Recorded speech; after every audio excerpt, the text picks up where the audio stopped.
Shalom, all praise to Yahweh Ba'Shem Yahushai. Double honors to the elders, which are the elders of GMS, that feed us with knowledge and understanding. And much love to the elect brethren on the four corners of the planet that's pushing this truth and listening to this truth and taking heed to this truth on the four corners of the planet, man, with sincerity, honesty, and faith. Real quick, this is a story to show that this place is vile as can be. It keeps on getting viler and viler, and it's going to keep getting that way till the Most High takes this place out. But real quick, this story will speak for itself. I really don't have to get too much into it. You'll see. An innocent child endures horrific, repeated abuse for 2 years, and her dad gets to go back to his Delaware mansion. In explaining her slap on the wrist, the judge says she's worried the defendant, quote, will not fare well behind bars. Now, when the hell have they said that to a Negro Jake? You Negroes, Latinos, and Native Americans. When have they said that this person is not going to fare well behind bars, man?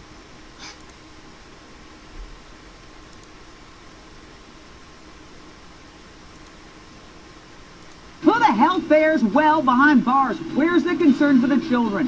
One little girl and allegedly her baby brother as well, possibly. And he's a sodomite, so he was having sex with the son also.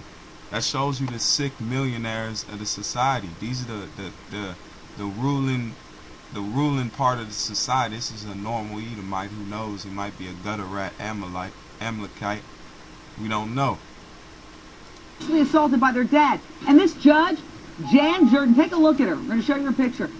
She says that the rich man will not fare well in prison. So he now, do you see this dyke? Do you see this lesbian judge? That's why it says women should not rule, man. They should not rule, have authority. She's void of judgment. You can see it in her eyes. She is void of judgment, man. How you gonna put a sex offender raping his daughter and his son? He admits to it, and you say he won't fare well in prison. It's probation. John Lieberman, what do you know? Well, here's what I know, Jane. Number one, prosecutors apparently were forced to make a deal with the devil. Here's what I know. They didn't want to re-victimize this little girl again. They weren't going to put her on the stand in the case, so they cut this plea deal. That was step one.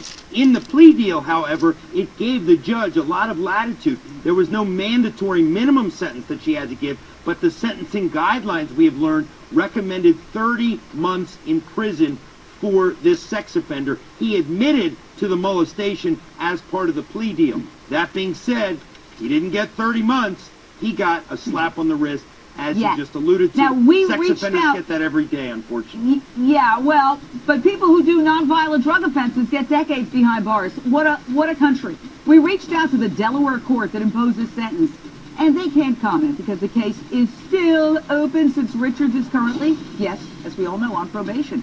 Originally, Judge Jordan gave him 8 years and then said, never mind, we're just going to suspend that entire sentence unless you violate your probation because you won't fare well in jail. What about the prosecutors? Did they drop the ball too? Should they have offered this weak plea deal? All right, if you brothers want to look at the story, you can.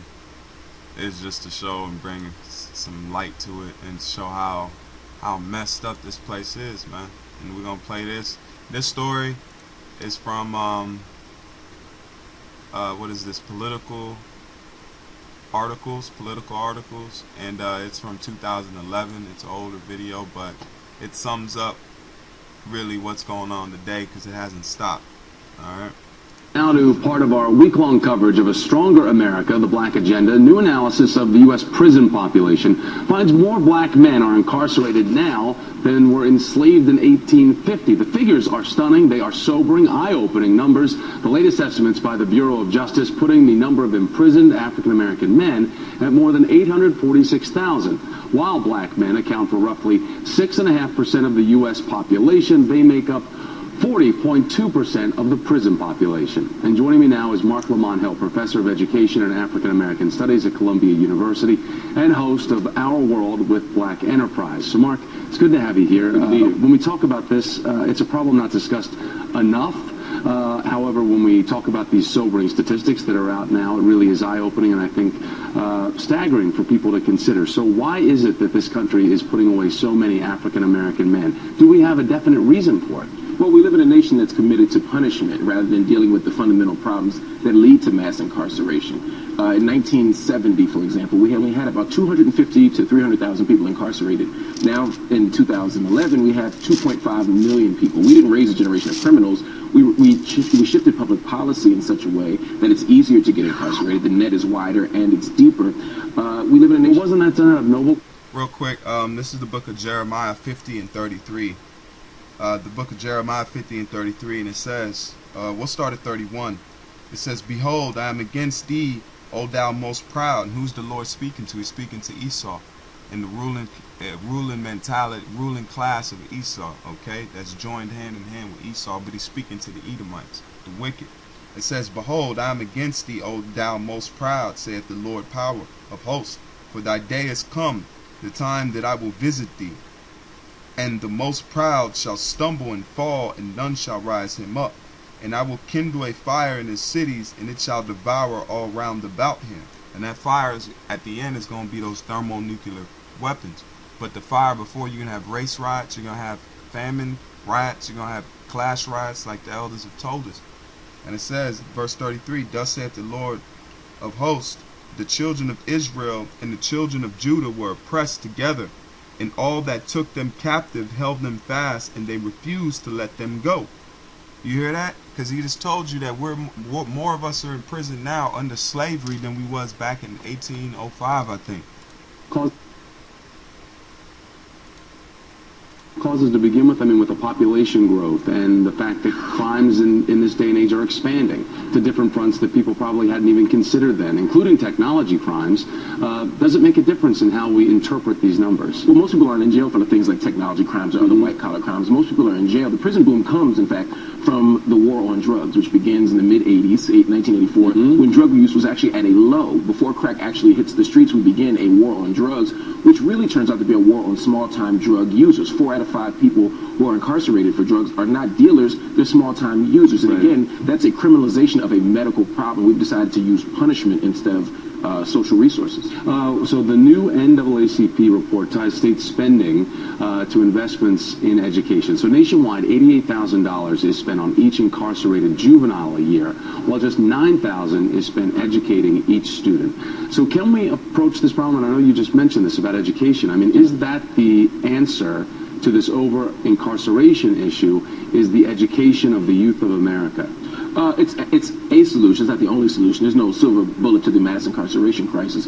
But certainly we live in a nation that's committed to first-class jails and second-class schools. If we decide that we can put that money in education, yes, we would reduce the prison population. The fact is there's a relationship between literacy rates and prison. There's a relationship between dropout rates. All right, you brothers can see where this video is going, and time is at hand, man. We need to get out of here. But I'll finish this out in Jeremiah. This is Jeremiah 50 verse 34, and it says, "Thy Redeemer is strong." Or we'll start at 33 again. "Thus saith the Lord of hosts, the children of Israel and the children of Judah were oppressed together." Where are we oppressed together? In the land of America, man. Okay? This is the one captivity that we're all oppressed together and stuck in these prisons. That's just the black toll. What about the Hispanic and Native Americans, man? That makes up the other damn near 100, man.